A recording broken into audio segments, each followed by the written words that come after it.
As some of these stories point out, the threat of being buried alive is still a very terrifying and valid concern.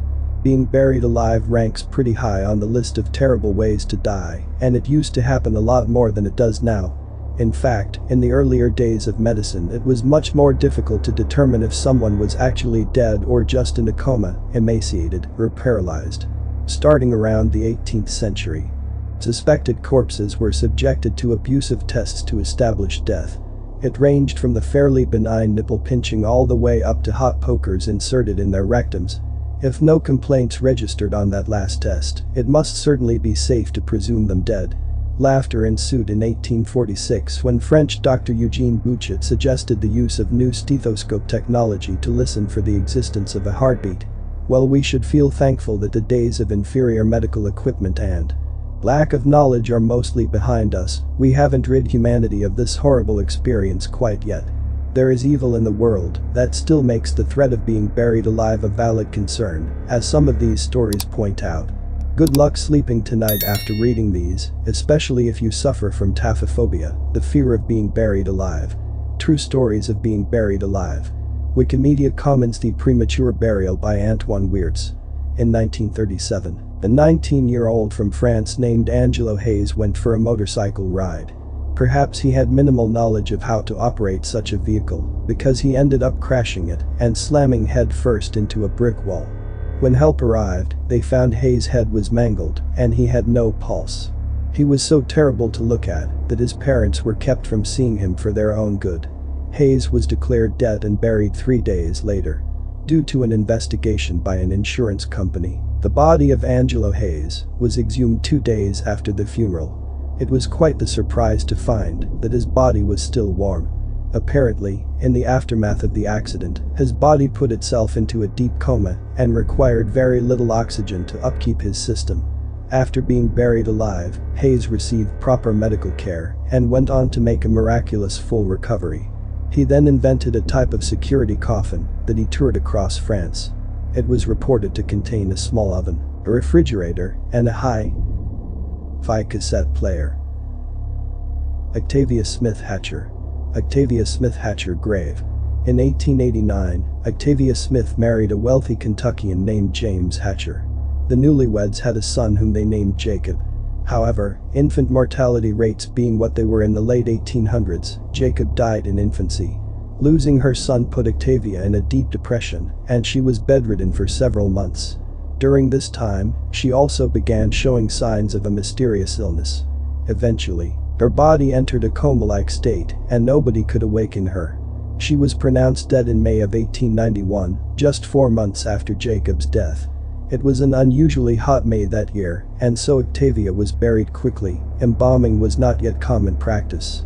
But a few days later, others in the town began falling into a similar coma-like sleep with shallow breathing patterns, only to awaken a few days later. They discovered it was an illness caused by the bite of the tsetse fly. Hearing that she had been buried alive, James panicked and had Octavia exhumed, thinking she might awaken. She had, but James was too late. Octavia's coffin was airtight. He found the coffin lining had been shredded, and Octavia's fingernails were bloody. On her face was frozen a contorted shriek of terror. A traumatized James reburied Octavia and erected a lifelike monument of her that sits in the cemetery she rests in. Historian Jessica Forsyth notes that James went on to develop a severe phobia of being buried alive. Who wouldn't after that experience? Stephen Small. Stephen Small buried alive. Wikimedia Commons. A wooden box similar to what Stephen Small was kept in.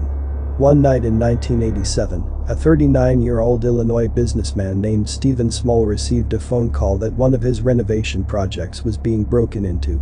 He didn't realize that, by going to the property, he was being lured into his own abduction. His wife, Nancy Smalls, received a call at 3:30 a.m. informing her that the ransom on her husband was $1 million. The family received 5 calls in total and were willing to comply with demands, only they couldn't understand them because of poor sound quality of the messages. Where Stephen was during this time was in a homemade wood box about 3 feet underground.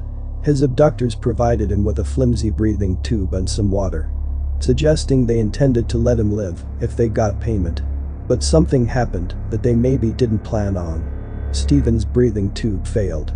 When police finally used their air patrol to find Small's vehicle, it was too late.